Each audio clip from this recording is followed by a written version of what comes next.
that I didn't tell her to say any of those nice things. That was beautiful. Maybe later.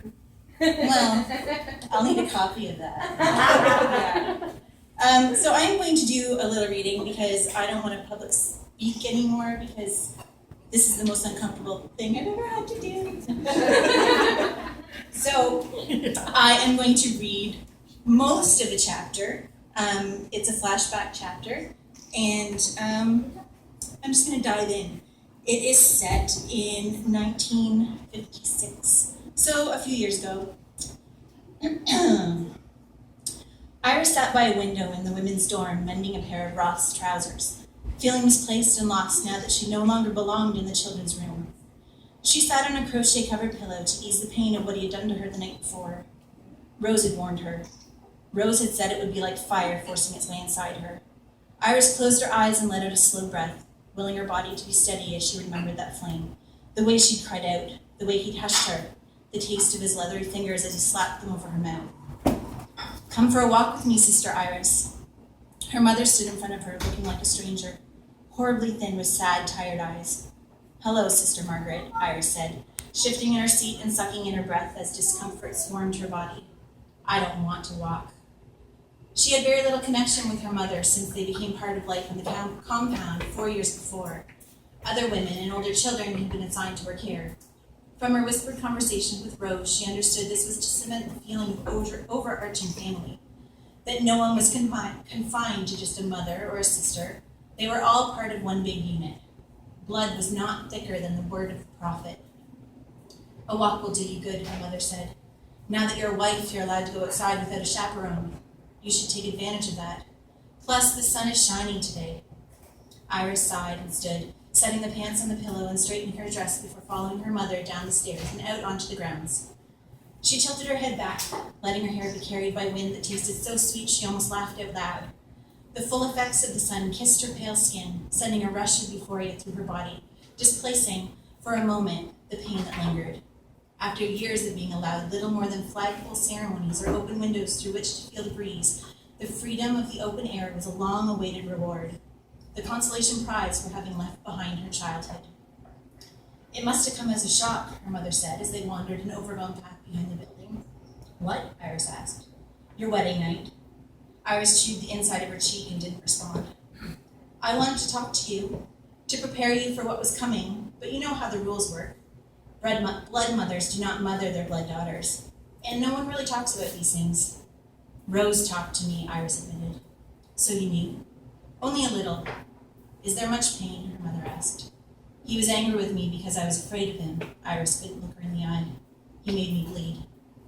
Her mother reached for her, as if to offer an embrace, but Iris ducked away from her arms, crossing her own over her chest as they walked. "This way." Her mother led them off the path and into the tall grass, back to a spot by a huge maple tree. She stopped where the grass gave way to Queen Anne's lace, their broad white heads bowing with the breeze, smelling a little bit wild and a little like parsley. She began breaking the heads off the flowers that looked dead, the ones that were curling in on themselves into a vase shaped like a small bird's nest. She held one up for Iris. "We need the ones that look like this," she said. "Not all of them, just a few for now." Iris joined her in the patch and broke off 2 heads. "What are we doing, Mother?" "You're 12 years old, Iris. Roth wants you to have a baby. That's not what you want, not at 12 years old." Iris picked another dead flower. Her mother came over to her and took the heads from her hand, dropping them into her dress pocket. One she kept out, rolling it between a thumb and finger until seeds fell into her palm. "The oil in these seeds will block implantation." Iris stared at her dumbly, knowing nothing of such things. "A baby can't grow in you if you take them. It's like medicine. You have to take them every day. A teaspoonful. Not longer than 8 hours after he's been with you, or they might not work. You have to chew them completely so the oils are released. Here." She held out her hand in a little pile of seeds. "Take them now." Iris opened her hand and her mother dumped them into her palm. "All in," she said. "And you can't just swallow them. They'll do nothing that way." Iris looked down at her hand. "They look like hairy little bugs." "What do they taste like?" "Awful," her mother said. "Like strong mint tea mixed with castor oil. Just do it. You'll get used to it." Iris dumped them into her mouth, immediately gagging, first at their texture and then at their heavy, oily flavor. "Chew them completely," her mother said again. Iris ground them with her teeth, swallowed, and wiped her mouth on her sleeve. Every day, her mother said. She reached into her other pocket and pulled out an empty salt shaker. She sat on the ground and began working on another flower head, handing one to Iris to do the same, carefully dropping the seeds into the shaker. Hide this under your mattress, she told her. You can come out here and fill it up whenever you need more. We'll figure out a way to store enough before wintertime. Why are we here, Mother? Iris asked. Why did we come here? Her mother raised her eyes up to the sky and blinked rapidly. Because I had nowhere else to go. Are you happy? It isn't a woman's duty to be happy, Iris. She brushed back her hair. A woman's first duty is to the happiness of her husband. Do you really believe that? Iris dumped a small handful of seeds into the salt shaker. Her mother didn't answer. She just stared back towards the resort building. I'll bet this place was really pretty when it was a golf club, she said, her eyes going soft as she imagined the good that once decorated the land. I'll bet it had beautiful gardens and fountains. I'll bet graceful ladies in fancy hats would sit out on the back terrace with glasses of sherry while their husbands golfed. What was my father like? Iris asked. You don't have a father, darling. Of course I do, she protested. Or I did.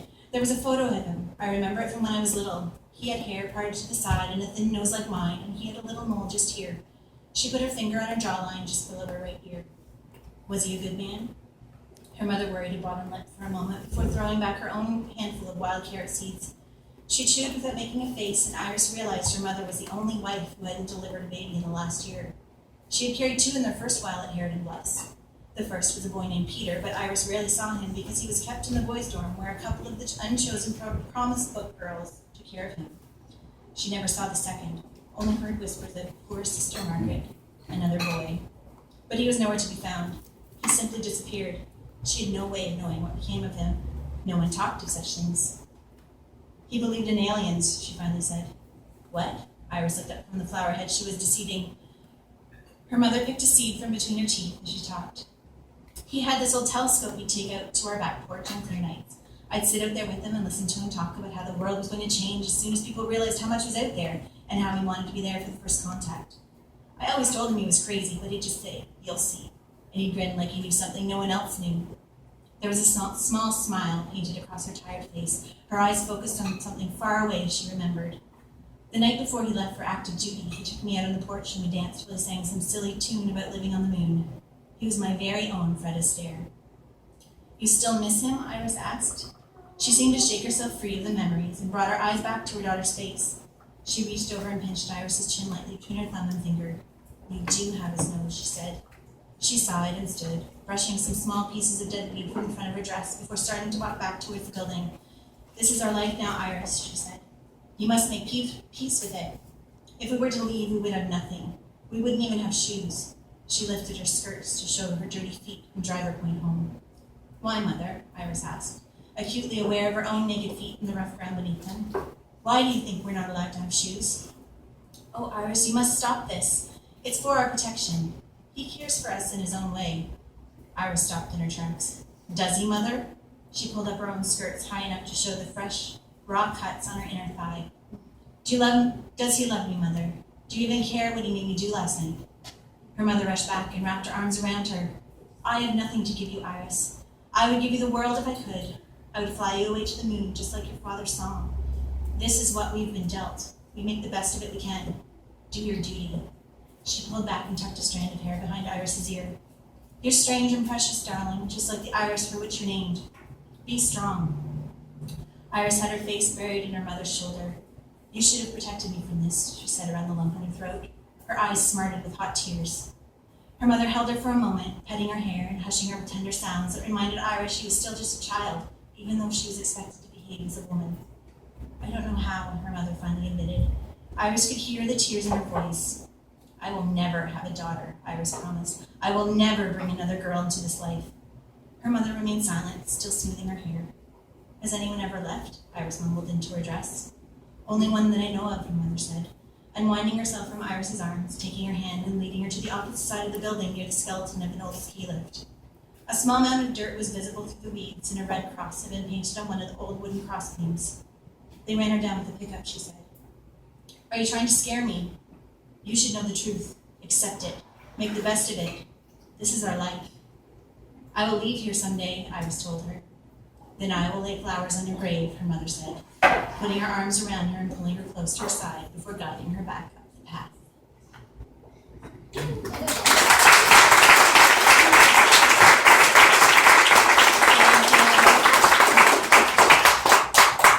I will be at this table after we have some cake, maybe. I've already sold half the books, so if you want one, come and get one while you can. Woo!